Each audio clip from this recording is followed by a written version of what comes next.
Bismillahirrahmanirrahim. Assalamualaikum warahmatullahi wabarakatuh. Perkenalkan, nama saya Intan Nuratul Jamilah dari kelas 11 Keagamaan 2. Di sini saya akan memenuhi tugas mata pelajaran sejarah kebudayaan Islam, yaitu tentang ide-ide para pembaharu atau para mujaddid di Timur Tengah. Yang pertama, beberapa ide pembaruan dari Muhammad Alifasa. 1. Dalam bidang militer, jatuhnya Mesir ke tangan Napoleon Bonaparte menyadarkan Muhammad Alifasa. Ia melihat kemajuan yang dicapai negara-negara barat, terutama Prancis, begitu hebat. Kedua, di bidang ekonomi dan sosial, Muhammad Alifasa sangat memahami bahwa di belakang kekuatan militer, meski harus ada kekuatan ekonomi yang sanggup membelanjai pembaharuan di bidang militer dan di bidang-bidang yang bersangkutan dengan kemiliteran. Dalam bidang pendidikan, walaupun ia buta huruf, namun ia menaruh perhatian besar pada perkembangan ilmu. Hal ini terbukti dengan dibentuknya Kementerian Pendidikan. Setelah itu, didirikan sekolah militer tahun 1815 Masehi, sekolah teknik tahun 1816 Masehi, sekolah kedokteran tahun 1827 Masehi, sekolah pertanian dan apoteker tahun 1829 Masehi, sekolah pertambangan tahun 1834 Masehi, dan sekolah penerjemah tahun 1839 Masehi. Selain itu, ia juga banyak mengirim pelajar ke Prancis untuk belajar pengetahuan berupa sains dan teknologi barat di Prancis. Yang kedua yaitu Jamaluddin Al-Afghani. Beliau adalah salah seorang tokoh pembaru yang paling brilian dan pionir dalam menjawab tantangan Islam terhadap modernitas.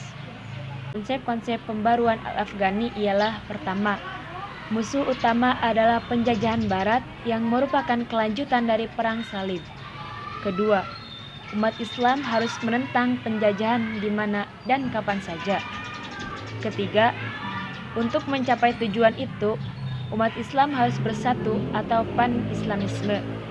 Pan-Islamisme merupakan ide pembaruan Al-Afghani.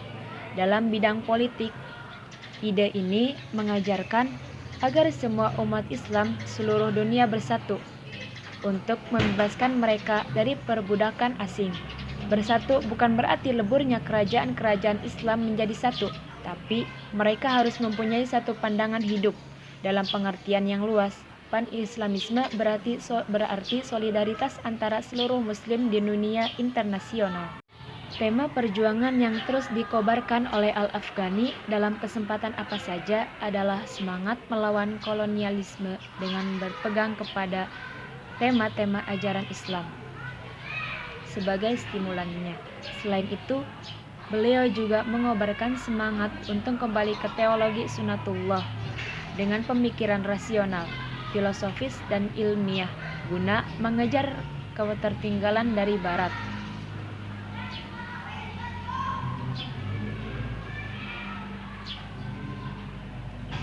Yang ketiga yaitu Muhammad Abduh. Ide-ide pembaruan Muhammad Abduh. 1. Faktor utama kemunduran umat Islam adalah jumud. Muhammad Abduh berpegang bahwa penyakit yang melanda negara-negara Islam adalah adanya kerancuan pemikiran agama di kalangan umat Islam sebagai konsekuensi datangnya peradaban barat dan adanya tuntutan dunia Islam modern. Jumud yaitu adalah keadaan membeku atau statis, sehingga umat tidak mau menerima perubahan yang dengannya membawa bibit kepada kemunduran umat saat ini, atau al-jumud illatun tazawwul. Kedua, bidang masalah ijtihad. Muhammad Abduh banyak menunjukkan pemikiran Ibnu Taimiyah tentang ibadah dan muamalah. Ketiga, bidang ilmu pengetahuan Islam. Dengan ilmu pengetahuan modern, dan yang modern mesti sesuai dengan Islam, sebagaimana zaman keemasan Islam yang melindungi ilmu pengetahuan. D. Bidang keluarga dan wanita. Menurut Muhammad Abduh, fondasi terpenting dari masyarakat baru adalah individu. Jika wanita memang punya kualitas pemimpin dan kualitas membuat keputusan, maka keunggulan pria tak berlaku lagi. Yang keempat adalah ide dari Rashid Ridho tentang pembaruan Islam. 1. Sikap aktif dan dinamis di kalangan umat Islam yang ditumbuhkan. 2. Umat Islam harus meninggalkan sikap pemikiran kaum Jabariyah. 3. Akal dapat digunakan untuk menafsirkan ayat atau dengan tidak meninggalkan prinsip umum. 4. Perlu menghidupkan kembali sistem pemerintahan khalifah.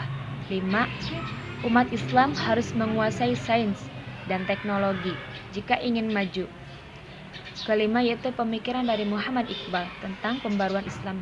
Yang pertama, ijtihad mempunyai kedudukan penting dalam pembaruan Islam dan pintu ijtihad tetap terbuka. Kedua, umat Islam perlu mengembangkan sikap dinamisme. Dalam syiarnya, ia mendorong umat Islam untuk bergerak dan jangan tinggal diam. 3. Kemunduran umat Islam disebabkan oleh kebekuan dan kejumudan dalam berpikir. 4. Hukum Islam tidak bersifat statis, tetapi dapat berkembang sesuai perkembangan zaman. Kelima, umat Islam harus menguasai sains dan teknologi yang dimiliki Barat. Yaitu selanjutnya, perhatian umat Islam terhadap zuhud menyebabkan kekurangan perhatian terhadap masalah-masalah keduniaan dan sosial kemasyarakat. Sekian dan terima kasih. Mohon maaf apabila banyak kekurangan. Wassalamualaikum warahmatullahi wabarakatuh.